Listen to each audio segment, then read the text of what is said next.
안녕하십니까. 경향신문 이대글입니다. 오늘은 군대 이야기를 하겠습니다. 먼저 국방을 책임진 사람들이 어떤 사람들인지 한번 보겠습니다. 군 간부들이면 모두 국방을 위해 불철주야 노력하는 분들일까요? 우리는 군을 믿고 편히 발을 뻗고 잠을 자도 되는 걸까요? 한번 확인해 보도록 하겠습니다. 경향신문 10월 22일자 기사입니다. 병영문화혁신위원회라는 국방부 산하 기구가 있습니다. 최근 병영 내에서 가혹행위, 성추행 이런 병영 내 문제들을 해소하기 위해서 민간 위원들로 구성한 기구입니다. 이 병영문화혁신위원들이 지난 10월 6일 평택 해군 이함대에서 고속정을 탔습니다. 인천 해역방어사령부로 가기 위해서입니다. 근데 인천 대교 부근에서 이 고속정 엔진이 멈춰섰습니다. 그래서 병영혁신위원들 12여 명이 30분 내지 40분간 바다 위에서 떠 있어야 했습니다. 이게 방위산업의 현실입니다. 그 다음 날인 7일 서해 북방 한계선을 넘은 북한 경비정과 남측 간의 교전이 벌어졌습니다. 남측은 최신 유도탄 고속함이 몇 발을 쏘았지만은 몇 발 쏘다가 불발하는 사태가 발생해서 더 이상 쏘지를 못했습니다. 그리고 육군 특수전 사령부 방탄복 2,000벌이 북한군 소총에 완전히 관통된다는 사실이 최근 국정감사를 통해서 확인이 됐습니다. 품질 불량의 방탄복이었던 것입니다. 특전사는 이런 문제를 알면서도 방탄복을 구입했다고 합니다. 잘 알려진 대표적인 비리가 또 하나 있습니다. 이것은 대동강물 팔아먹은 봉이 김선달 이야기하고 비슷합니다. 방위사업청 간부 2명이 특정 업체를 봐줘서 방사청이 탐색 인명구조를 위한 첨단 구조함 통영함에 쓸 2억짜리 음파 탐지기를 41억으로 사게 만들었습니다. 여러분 연가시라는 거 아십니까? 산란기에 알을 낳기 위해서 곤충 뇌에 침투해서 곤충이 물가로 가서 빠져 죽게 하는 기생충입니다. 말하자면 곤충의 뇌를 조종하는 기생충인데 군 간부 2명이 마치 방사청을 상대로 연가시 작전을 한 것 같습니다. 이 문제로 인해서 세월호 참사 때 투입했어야 했었지만은 투입하지 못했고 결국 세월호 참사도 발생을 했었습니다. 또 다른 예가 있습니다. 한 방산업체 이야기인데 서류를 조작한 전력이 있어서 방위사업 참여 입찰 참가 제한의 딱지를 받아야 하는 업체였습니다. 그런데 이 방산 업체가 방탄복을 만드는 회사인데 85억 원어치나 되는 수익 계약을 따냈다고 합니다. 2011년에는 이런 일도 있었습니다. USB 하나 1만 원짜리인데 이거를 95만 원에 구입을 했다고 합니다. 그리고 명품 무기라고 국방부가 자랑하던 국산 흑표 전차가 있었고 K11 복합 소총이 있었는데 이것도 여러 가지 결함이 발견된 것은 다 잘 아는 사실입니다. 이 무기 하나하나, 물품 하나하나가 다 비싸고 엄청난 고가들입니다. 그래서 그런지 군 간부들이 여기에 눈독을 들이고 있는 것 같습니다.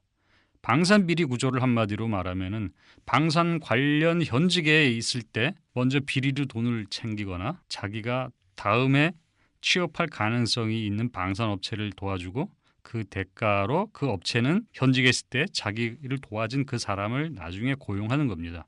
이것은 일종의 시차를 둔 뇌물 수수라고 할 수가 있습니다. 그렇게 하지 않으면 방위산업체에 취업해서 자기가 일하던 국방부나 방위사업청을 상대로 로비 활동을 하기도 합니다. 군대는 폐쇄적인 집단입니다. 자기들끼리 상하 위계질서로 얽혀 있어서 업체로 간 선배가 현직에 있는 후배에게 청탁을 하고 협조 관계를 맺는 비리가 발생하기가 매우 쉽습니다. 지난해 9월 기준으로 96개 방산업체 가운데 45개 업체에 군 간부 297명이 취업을 했습니다. 보통 국방부에서 전력사업을 담당하다가 방위산업체로 옮기거나 방위사업청에서 근무하다가 방위산업체로 이렇게 옮겨가는 경우입니다. 방사청 무기체계 계약부장이었던 해군 준장이 제대 다음 날 방위산업체로 바로 들어간 적도 있습니다. 해군 본부에서 무기체계 과장을 하던 한 대령이 제대 다음 날 방위산업체로 취업한 경우도 있습니다. 지금 시민들로부터 세금 엄청 걷어들여서 국방비를 펑펑 쓰고 있는데 세금들이 이렇게 군 간부 주머니로 흘러들어가고 있습니다. 엉터리 무기와 불량 군수품 만드는 방산업체로 세금이 넘어가고 있습니다. 그걸로 끝나는 게 아닙니다. 총이 나가지가 않고 포가 발사가 안 되고 함정이 가다가 멈추고 있습니다.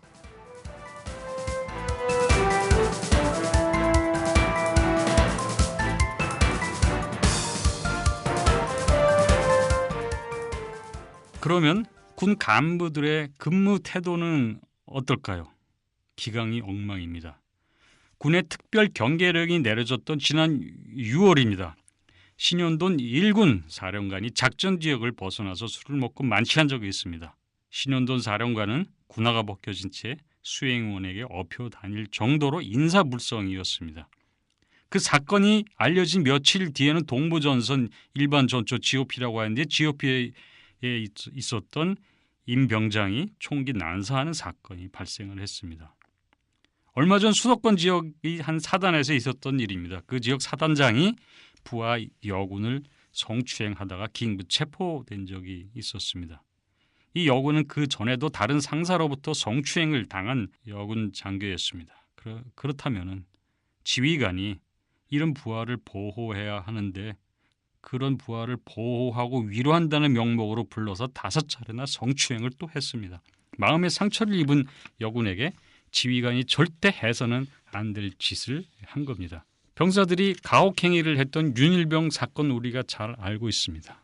자, 이렇게 군 사령관부터 사단장, 병사들까지 위아래 없이 군대 병영 내의 규율과 윤리가 땅에 무너졌습니다. 이것을 우발적인 사건 혹은 우연의 연속일 뿐이다. 이렇게 봐줄 수 있을까요?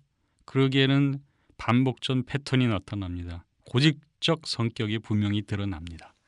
사회적 병리 증상이 심한 병영의 모습이라고 할 수가 있습니다. 이건 한국 군대의 특질이라고 볼 수밖에 없습니다. 자, 그럼 군의 정신 상태는 어떨까요? 멀쩡할까요? 얼마 전 한 초등학교에서 있었던 일입니다. 한 육군 소령은 북한 실체를 강의한다면서 초등학생들에게 강제 낙태, 영아살해, 잔인한 고문이 담긴 동영상을 보여주었습니다. 그림으로 그린 것인데 그 장면이 무지하게 참혹합니다. 피가 뚝뚝 떨어지는 장면을 여과 없이 보여줬습니다. 이 장면에 놀란 어린 학생들이 비명을 지르고 울고 난리가 났습니다. 그 때문에 그 다음 수업도 제대로 진행하지 못했다고 합니다. 그런데 이 강연의 제목이 나라 사랑 교육이었습니다. 적나라한 징후와 폭력, 공포, 살인이라는 포르노와 같은 것을 어린 학생들에게 보여주곤 그걸 교육이라고 부르는 이 군 간부들이 정신 상태 이거 정말 온전한 것입니까? 더군다나 초등학생들에게 그걸 보여주고 무엇을 느끼라고 하는 걸까요?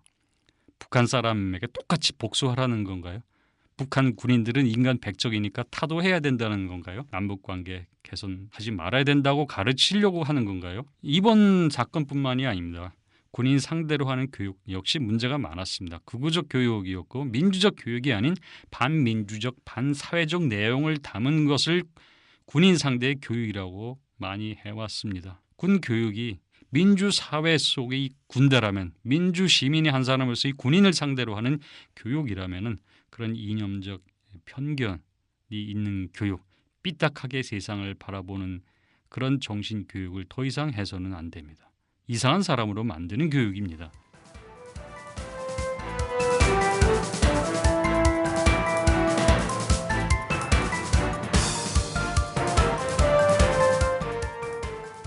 그래도 한국 군대는 군대니까 국방을 책임지고 있지 않을까요? 결론은 아닙니다. 지금 이 나라 국방을 대신 책임져 달라고 한국 군이 외국 군에게 매달리고 있습니다. 증거가 있을까요? 예, 증거 필요 없습니다. 한국 군 스스로 이 나라를 지킬 능력이 없다고 고백을 하고 있기 때문입니다. 10월 24일 워싱턴에서 한미 양국 국방장관이 참석한 가운데 한미 연례 안보협의회를 개최했습니다. 여기서 전시작전 통제권을 또 연기하기로 했는데 이건 사실상 무기한 연기로 결정을 했습니다. 이건 전쟁 나면 미군이 한국군을 지휘해서 한국의 방위를 책임지기로 한 것입니다. 그런데 한국군이 지휘권을 스스로 가지고 오는 시기를 정하지를 않았습니다. 단지 한국이 능력을 갖출 때 이렇게 막연히 명시를 해서 특별한 변화가 없는 한 미군이 한국군을 계속 지휘할 수 있게 되었습니다. 이건 북한이 무서워서 한국군이 미군 바짓가랑이라도 잡아야겠다는 건데 안타깝습니다. 그럼 언제쯤이나 한국 군대가 스스로 북한군 무서워하지 않고 이 나라를 지킬 수 있을까요? 3차 핵실험, 북한 핵 위협을 이유로 드는데 이건 이미 한 차례 연기했을 때 들었던 이유입니다. 똑같은 이유를 들어서 이미 연기했는데 또 같은 이유로 연기하겠다라는 건 뭔가 이유로 명분으로 적합해 보이지는 않습니다. 그건 군대를 스스로 움직일 수 있는 능력을 포기할 이유가 될 수가 없습니다. 남북관계, 북미관계가 대립상태되는 걸 이렇게 방치해서는 북한이 당연히 핵미사일 개발 계속할 거고 그게 어제 오늘의 일이 아닙니다. 근데 마치 새로운 일인 것처럼 새로운 위협인 것처럼 전에는 전혀 몰랐었던 것처럼 알고 보니 상당한 위협이 발견이 돼서 우리가 스스로 국방을 책임질 수 없겠다 이렇게 결정을 내렸다는 거 너무 황당한 겁니다. 스톡홀름 국제평화연구소라고 권위 있는 군사안보 전문 연구소입니다. 여기에서 지난 3월에 발표한 2013년 국제무기 거래 경향이라는 보고서가 있는데 이 결과를 보면 한국이 세계 8대 무기 수입국이었습니다. 그것도 80%가 미국 무기, 미국 첨단 무기들을 사들인 겁니다. 지금 국방부, 한국 군대는 한마디로 비싼 장난감 갖고 노는 비만 어린이나 다름없습니다. 이게 한국 군대의 실상입니다. 한번 역지사지 해봅시다. 북한의 입장에서 한번 바꿔봅시다.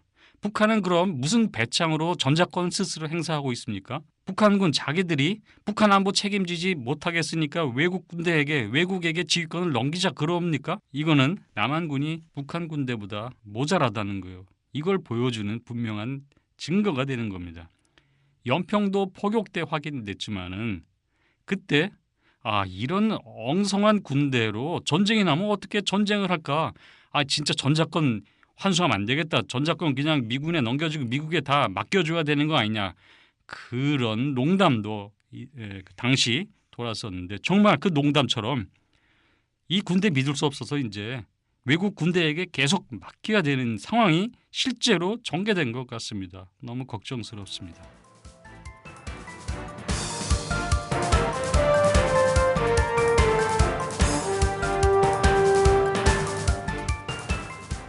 한국 군대 왜 이렇게 됐을까요? 왜 이렇게 한국 군 간부들은 탐욕스럽고 기강은 해이되어 있고 정신 상태는 엉망이 되었을까요? 여러 가지 이유가 있지만 저는 두 가지 이유가 있다고 생각을 합니다. 첫째, 박근혜 대통령이 무능한 군을 지금 방치하고 나가서 그런 군을 더 키우고 있습니다. 바로 그게 한 이유가 아닌가 생각이 됩니다. 박근혜 대통령은 군의 전폭적인 신뢰를 보여주고 있습니다. 북한 경비정이 북방 한계선 남쪽으로 월선해서 남북 간의 교전이 벌어졌는데도 그런 위기 상황, 거기서 일촉즉발 잘못될 경우 국지전으로도 확전될 수 있었을 상황에서 청와대는 군이 알아서 하라고 했다고 합니다. 그리고 국가 외교 안보를 책임진 자리에 육군 참모총장이나 합참의장을 거친 국방장관 출신을 연이어서 앉히고 있습니다. 잘 알다시피 경호실장에는 육군 참모총장을 임명했습니다. 유신이 추억에 빠진 대통령이 주변에 군 인사를 두고 군대의 문제를 더 키우고 있습니다. 두 번째는 군의 문민 통제가 안 되고 있기 때문입니다. 프랑스의 클레망소 총리가 한 유명한 말이 있습니다. 전쟁은 너무 중요해서 군인에게 맡길 수 없다. 그러니까 문민 통제 원칙을 밝힌 발언입니다. 이건 민주주의 체제에서의 군대의 운영의 원리입니다. 군은 특수조직이고 특수 목적을 띠고 있기 때문에 시민들의 의사를 대표하는 민간 정치 지도자가 군을 지휘 통제해야 한다는 건 민주주의의 원칙이고 현대민주주의의 하나의 규범이라고 할 수가 있습니다. 그런데 현재 국방부 간부들은 현역 군장성이거나 예비역 군장성들로 구성되어 있습니다. 이걸 민간 엘리트로 교체해야 합니다. 지금 딱 차관 한 명이 국방연구원 박사 출신이 있을 뿐입니다. 그것으로 안 됩니다. 독일, 노르웨이, 네덜란드, 스웨덴 4개국 국방장관이 모두 여성입니다. 나이도 독일의 경우는 50대이고 나머지 세 나라의 국방장관은 모두 나이가 30대, 40대입니다. 지난 2월 1일 독일 뮌헨에서 열린 국제안보회의에서 이 4개국 장관이 한꺼번에 모여서 화제가 된 적이 있습니다. 함께 찍은 사진이 전 세계적인 화제가 돼서 시선을 끈 적이 있습니다. 왜 우리는 이걸 못한다는 겁니까?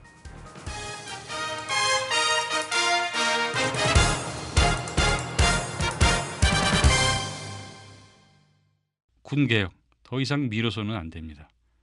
군 간부들이 선후배로 위계질서로 자기들끼리 똘똘 뭉쳐 있는 폐쇄적인 집단인 채로 그대로 남아 있습니다. 이렇게 그대로 뒀다가는 집단 사고의 함정에 빠질 수 있고 군 체질이 절대 개선될 수가 없습니다. 군 개혁을 제대로 할 수가 없습니다. 군이 기득권을 내려놓을 수도 없습니다. 이것은 군에 의한 군 통제가 나은 것이고 군에 의한 군 통제가 계속되는 한 군대의 자기 확장, 자기 비대화, 군 비리, 군 기강 해이 계속될 수밖에 없습니다. 외부의 감시와 견제 이런 것이 전혀 먹히지 않기 때문입니다. 군의 문민화는 한때 추진된 적이 있습니다. 2006년 방사청이 처음 출범할 때였습니다. 그때는 일반 공무원과 군인을 5대5로 구성해서 앞으로 점차 일반 공무원을 70%로 늘린다 이런 방침을 갖고 있었지만은 이후에 전혀 진척이 되지 않았습니다. 1987년 민주화가 시작된 지 벌써 27년이 되었습니다. 그렇지만 군대만은 민주화의 예외지대로 여전히 남아 있습니다. 1980년대 이전의 반민주 시대의 군대, 공용 군대의 그런 시대에 여전히 한국 군대가 머물러 있습니다. 군대의 민주화, 군대의 문민화, 군대의 민간에 의한 통제와 감시, 더 이상 늦출 수 없습니다. 이대근이었습니다.